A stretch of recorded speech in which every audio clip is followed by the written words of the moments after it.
혹시 여러분 인생에 있어서 잊을 수 없는 장소를 가지고 있습니까? 많은 사람들이 그 장소에 대한 추억을 가지고 있습니다. 어떤 사람은 첫사랑을 만났던 그곳일 수도 있고, 어떤 사람은 결혼을 위해서 선을 받던 그런 자리일 수도 있습니다. 때로는 그것이 학교일 수도 있고, 직장일 수도 있고, 또한 교회일 수도 있습니다. 우리는 예전에 신앙생활하면서 이 기도원에 대한 많은 기억들을 가지고 있습니다. 오살리 기도원, 하늘산 기도원, 천마산 기도원, 이런 기도원들은 우리에게 하나님을 만나는 장소였고, 하나님의 은혜를 경험했던 장소였고, 하나님의 능력을 경험했던 곳이기도 합니다. 저에게도 아주 소중한 기억을 주는 장소가 있습니다. 그것은 복림산 기도원이라고 하는 곳입니다. 제가 다니던 교회는 아주 시골 교회였습니다. 감리교회였는데, 예산군에 있는 모든 감리교회가 여름이 되면은 짐을 싸서 한 곳에 모여서 월요일부터 금요일까지 부흥회를 했습니다. 그래서 여름 산상부흥회 이렇게 제목을 가지고 하게 되었습니다. 우리 모든 성도들이 함께 모입니다. 그리고 하루에 3번 정도 예배를 함께 드리고 이제 각자 흩어져서 산에서 개인적으로 기도를 하게 됩니다. 저도 그 복림산 기도원에서 많은 은혜를 받았고 영적인 체험을 하기도 했습니다. 지금 보고 있는 이 사진은 제가 복림산 기도원을 찾아갔던 사진인데요. 이 사진은 제가 교육전도사로서 청소년부를 지도하고 있었을 때 그 학생들을 이끌고 갔던 그 사진입니다. 그 복림산 정상에서 이제 함께 찍었던 사진인데요.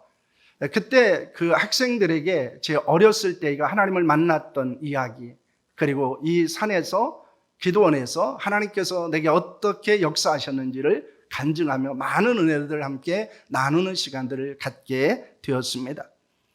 그러면서 그 학생들도 역시 그 산에서 함께 기도하고 그 기도원에서 함께 예배하면서 하나님의 살아계심을 경험하기도 했고, 하나님의 주시는 영적인 체험들을 경험한 그런 기억을 갖고 있습니다. 여러분, 야곱에게 있어서 결코 잊을 수 없는 장소는 어디였을까요? 그것은 바로 베델이라고 볼 수 있습니다. 야곱은 베델에서 하나님을 만나게 됩니다. 그리고 하나님으로부터 베델로 올라가라는 명령을 받기도 했습니다. 야곱에게 있어서 베델은 만남과 축복과 동행을 경험했던 장소이기도 했습니다. 우리는 오늘 베델에서 이 야곱이 하나님을 만난 것에 대해서 함께 말씀을 나누려고 합니다. 하나님께서 베델에 있는 야곱에게 찾아오시고 그를 만나주시고 그에게 축복을 약속하시고 그리고 그에게 동행을 약속하셨던 그 말씀은 우리가 이 땅을 살아가면서 때로는 혼자일 것 같고 아무것도 내 주변에 없는 것 같은 상황 속에서 우리에게 주는 놀라운 은혜이기도 하고 약속이기도 하고 확신이기도 하고 믿음의 고백일 수 있다는 것을 보여주고 있는 것입니다. 야곱은 자신이 원하는 것을 수단과 방법을 가리지 않고 사용해서 얻어야 하는 사람이었습니다. 그는 사냥을 하고 난 후에 굶주렸던 형 에서를에게 약점을 이용해서 장자의 명분을 얻게 됩니다. 그리고 아버지 이삭을 속이고 장자의 복을 받게 되었습니다. 그것을 에서가 알고 자신을 죽이려 하자 외삼촌 나반이 있는 집을 향해서 브엘세바에서 하란을 향하여 떠나게 됩니다. 여러분, 집 떠나면 개고생이라고 하는 말이 있습니다. 야곱도 마찬가지였습니다. 집을 떠나 하란을 향해서 가다가 낮이 어두워서 하룻밤을 보내게 되었습니다. 그런데 마땅히 몸을 맡길 곳이 없었습니다. 그래서 돌 하나를 주어 베개를 삼고 하늘을 이불 삼아서 하룻밤을 청하게 됩니다. 아마 쉽게 잠을 이루지 못했을 것입니다. 자신의 지나온 삶을 돌아봤을 것입니다. 어쩜 후회를 했을지도 모릅니다. 내가 형 에서를 속이고 장자의 명분을 얻지 않았더라면, 아니면 아버지를 속이고 그 장자의 복을 받지 않았더라면 자신의 이런 고통이 일어나지 않아도 된다고 생각했을 수도 있을 것입니다. 앞으로 지내야 될 일들에 대한 염려도 있었을 것입니다. 앞으로 내가 어떤 삶이 내게 이루어질 것인가, 그리고 어떤 일들이 내 앞에 주어질 것인가에 대한 염려와 걱정도 그에게 있었을 것입니다. 이런저런 생각에 몸을 뒤척이던 야곱은 잠을 잠시 청하게 됩니다. 그때 야곱은 무엇을 보게 되었습니까? 12절 말씀을 보시면 성경은 우리에게 이렇게 말씀하고 있습니다. 12절 말씀을 보시면 꿈에 본즉 사다리가 땅 위에 서 있는데 그 꼭대기가 하늘에 닿았고 또 본즉 하나님의 사자들이 그 위에 오르락 내리락 하고 라는 말씀을 하고 있습니다. 야곱은 꿈에 사다리를 보았습니다. 그 사다리는 하늘에 닿아 있었습니다. 하나님의 천사들이 계단을 오르락 내리락 하는 것처럼 내려오기도 하고 올라가기도 했습니다. 하늘에 닿은 사다리 위에서 하나님은 그에게 무엇을 말씀하십니까? 13절은 이렇게 말합니다. 또 본즉 여호와께서 그 위에 서서 이르시되 나는 여호와니 너희 주부 아브라함의 하나님이요 이삭의 하나님이라. 내가 누워있는 땅을 내가 너와 네 자손에게 주리니 라는 말씀을 하고 있습니다. 하나님 야곱에게 나는 내 할아버지 아브라함의 하나님이요 아버지 이삭의 하나님이라고 말씀을 하십니다. 여러분, 야곱은 어떤 상황에 처해 있었습니까? 그는 도망자의 신분이었습니다. 미래가 보장되지 않는 길을 떠나고 있었습니다. 그에게는 아무도 없었습니다. 그가 가지고 있는 것은 아무것도 아니었습니다. 형의 장자의 명분을 빼앗았습니다. 아버지를 속였습니다. 그리고 자신이 원하는 것을 얻었습니다. 하지만 그것은 모두 다 속이는 것이었습니다. 그럼에도 불구하고 하나님은 그를 떠나지 않았습니다. 그를 찾아와 만나 주셨다는 것입니다. 오히려 딱딱한 돌을 베개 삼고 하늘을 이불 삼고 차가운 이슬을 맞으며 하룻밤을 보내는 야곱을 찾아오신 것입니다. 하나님은 야곱을 베델에서 만나 주셨습니다. 우리에게는 이런 만남의 기억들이 있습니다. 내가 가장 차가운 시절을 살 때, 내가 가장 고통스러운 시간을 보냈을 때 그 하나님은 나를 외면하지 않으셨고 그 하나님은 나를 찾아오시고 나를 만나 주셨다는 것입니다. 그런데 어느 한순간 우리는 그 만남을 잃어버리게 됩니다. 그 하나님을 잊고 살아가기도 합니다. 그때 그 감격이 우리에게서 사라지기도 하고 그 하나님이 나를 만나 주신 그 감사를 잃어버리고 살아갈 때가 있음을 고백하게 됩니다. 오늘 우리는 이 야곱이 하나님을 만났던 그 베델의 하나님을 기억하면서 우리도 우리의 삶 가운데 찾아오신 하나님, 우리를 만나주신 하나님을 회복하는 은혜가 우리 가운데 있기를 소망합니다. 야곱이 베델에서 만난 하나님은 어떤 분이셨습니까? 13절과 14절 말씀입니다. 함께합니다. 또 본즉 여호와께서 그 위에 서서 이르시되 나는 여호와니 너희 주부 아브라함의 하나님이요 이삭의 하나님이라. 내가 누워있는 땅을 내가 너와 내 자손에게 주리니 내 자손이 땅에 티끌같이 되어 내가 서쪽과 동쪽과 북쪽과 남쪽으로 퍼져나갈 것이며 땅의 모든 족속이 너와 내 자손으로 말미암아 복을 받으리라는 말씀을 합니다. 하나님은 야곱을 향해서 말씀합니다. 아브라함의 하나님이요 이삭의 하나님이라고 말씀합니다. 이것은 조상들과 맺은 언약의 하나님이라는 것입니다. 하나님은 야곱이 누워있는 땅을 야곱과 자손들에게 주실 것이라고 말씀하십니다. 땅에 티끌과 같이 많은 자손을 줄 것이라고 하셨습니다. 그 자손들은 퍼져나갈 것입니다. 모든 족속이 야곱과 자손들에서 복을 받게 될 것입니다. 하나님은 야곱과 자손들에게 복을 주실 뿐만 아니라 그를 축복의 통로로 사용하시겠다고 말씀하고 있습니다. 그런데 이것은 무엇의 성취였습니까? 창세기 27장 28절과 29절 말씀입니다. 함께합니다. 하나님은 하늘의 이슬과 땅의 기름짐이며 풍성한 곡식과 포도주를 내게 주시기를 원하노라. 만민이 나를 섬기고 열국이 내게 굴복하리니 내가 백성들의 주가 되고 내 어머니의 아들들이 내게 굴복하며 너를 저주하는 자는 저주를 받고 너를 축복하는 자는 복을 받기를 원하노라 라는 말씀을 합니다. 여러분, 이 기도는 아버지 이삭이 이 야곱을 축복했던 기도였습니다. 하늘의 이슬과 땅의 기름짐과 풍성한 곡식과 포도주를 주실 것을 말씀하고 있습니다.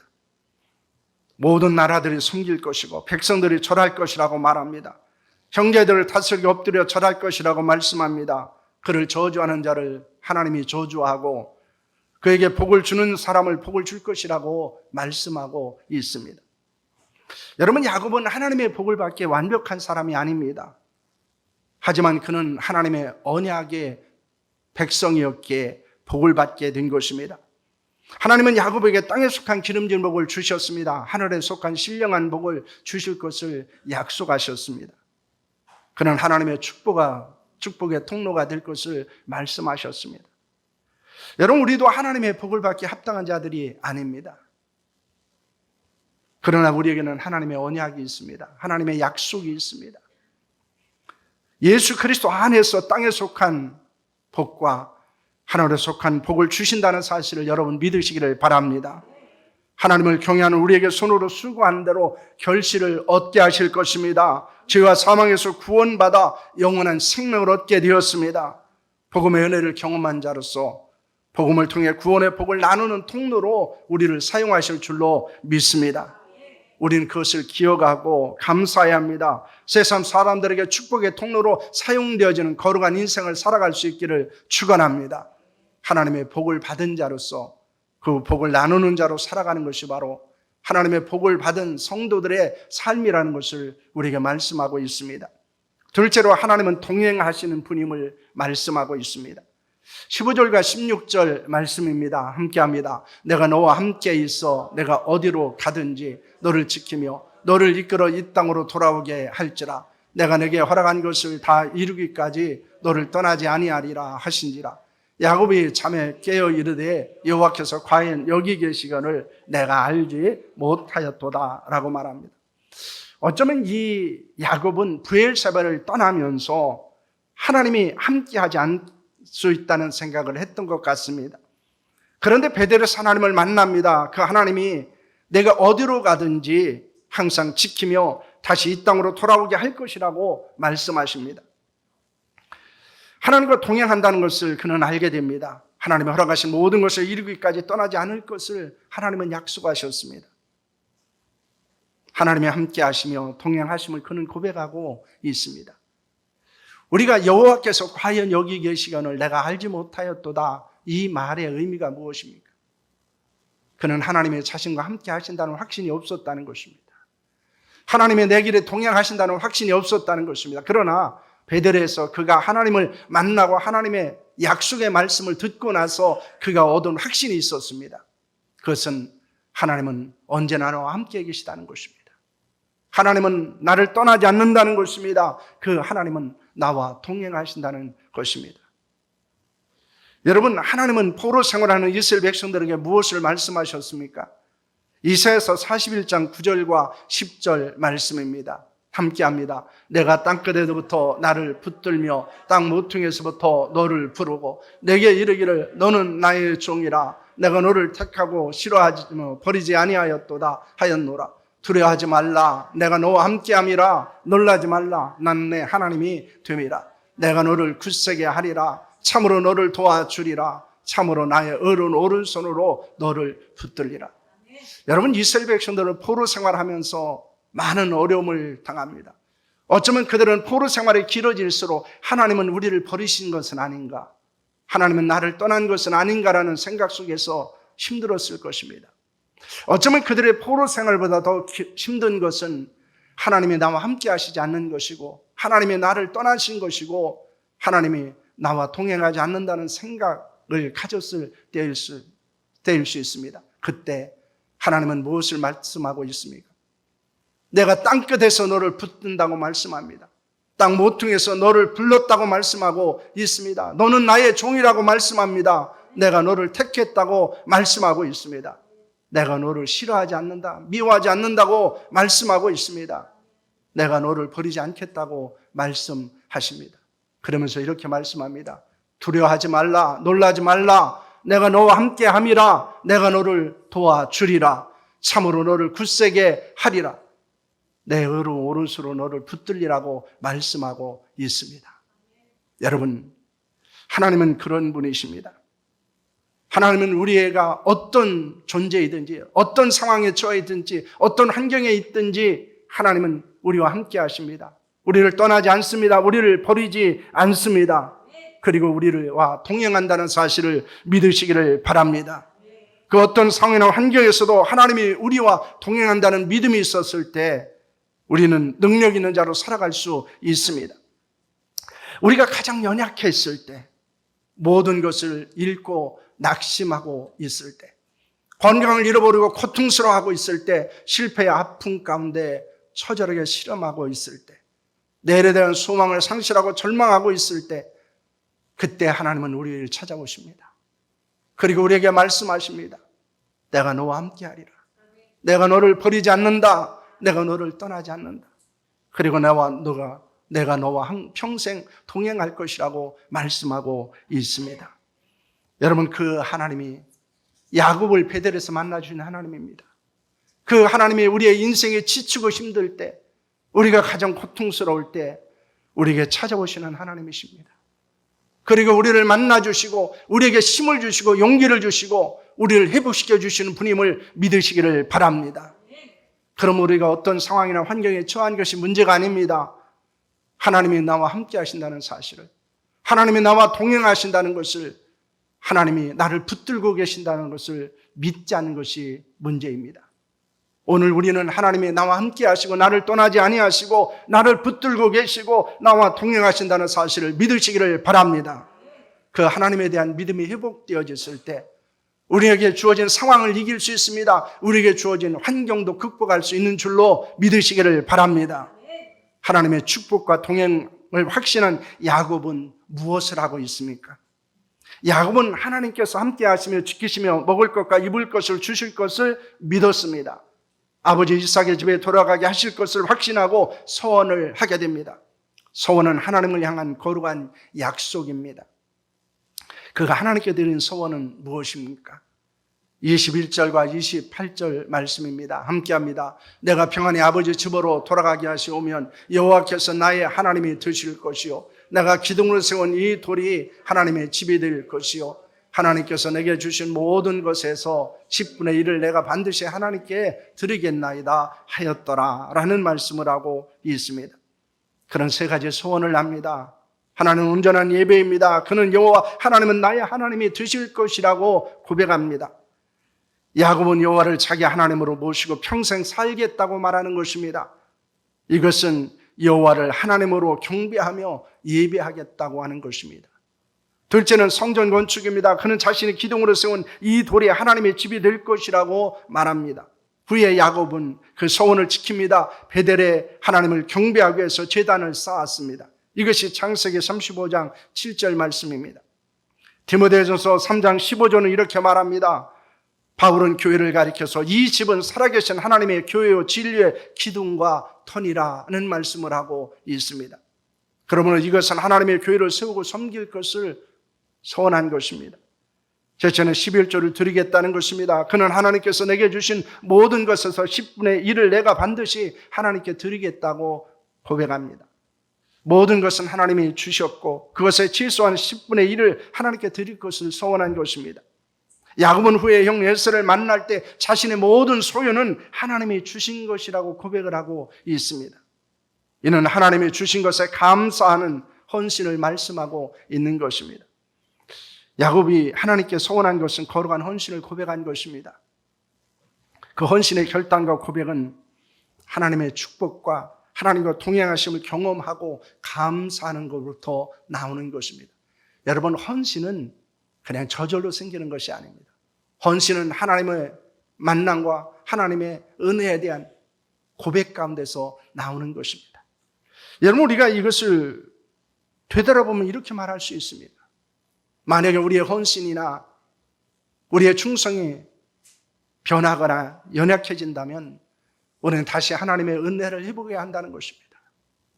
하나님이 나를 얼마나 사랑하시는지, 하나님이 얼마나 나에게 많은 은혜를 주셨는지, 그리고 그 은혜에 대한 감사와 감격이 내게서 사라진 것은 아닌가라는 것입니다. 우리가 하나님을 위해서 소원을 할 수 있는 것도, 그것을 감사할 수 있는 모든 것도 하나님의 은혜와 역사에 대한 고백 가운데 있습니다. 여러분, 그것이 겸손입니다. 그것이 믿음입니다. 여러분에게도 베델의 경험이 있습니다. 하나님을 만나고 하나님의 축복을 받고 하나님과 동행을 경험한 적이 있습니다. 그런데 혹시 이 베델의 놀라운 경험을 잊고 살아가고 있지는 않습니까? 오늘 베델에 하나님을 만났으면 합니다. 그 하나님의 복을 받고 동행할 수 있기를 축원합니다. 우리 인생의 가장 고통스럽고 절망스러울 때 하나님은 우리를 찾아오십니다. 그리고 그 하나님은 우리를 만나 주십니다. 우리는 혼자가 아닙니다. 하나님이 우리와 함께 하시고, 그리고 그 하나님이 우리의 길에 동행자가 되어 주십니다. 때로는 내게 아무도 없다고 생각될 때가 있습니다. 사랑하는 가족도, 그리고 지금까지 내가 믿고 의지했던 사람도 모두 나를 떠난 것 같은 느낌을 받을 때도 있습니다. 내게 아무것도 남아있지 않다고 느낄 때가 있습니다. 내가 힘들게 얻고 이루었는데 한순간에 그 모든 것들을 잃어버릴 때가 우리에게 올 수도 있습니다. 바로 그때 하나님은 찾아오십니다. 그리고 우리를 만나 주십니다. 그리고 우리에게 말씀합니다. 내가 너를 축복하리라, 내가 너와 동행하리라고 말씀한다는 사실을 믿으시기를 바랍니다. 그 하나님을 만나 축복과 회복과 동행의 역사가 우리 가운데 일어날 수 있기를 소망합니다. 그 베델의 하나님은 야곱을 일으키신 하나님이었습니다. 그리고 그 베델의 하나님을 기억하고 야곱은 고난과 역경을 이겼습니다. 그리고 다시 그 베델에 찾아와서 그는 하나님을 위해서 더 영광스러운 삶을 살았던 것을 보여주고 있습니다. 우리에게는 영적인 베델들이 있습니다. 하나님을 만남의 그 장소, 하나님이 찾아오셨던 그곳, 그곳에서 하나님의 말씀의 은혜를 경험했던 그곳이 있습니다. 그때가 있습니다. 오늘 그것을 회복하는 역사가 우리 가운데 있기를 소망합니다. 그래서 우리의 신앙이 다시 한번 회복되어지고 다시 한번 하나님을 위한 헌신이 결단되어지는 은혜가 우리 가운데 있기를 축원합니다.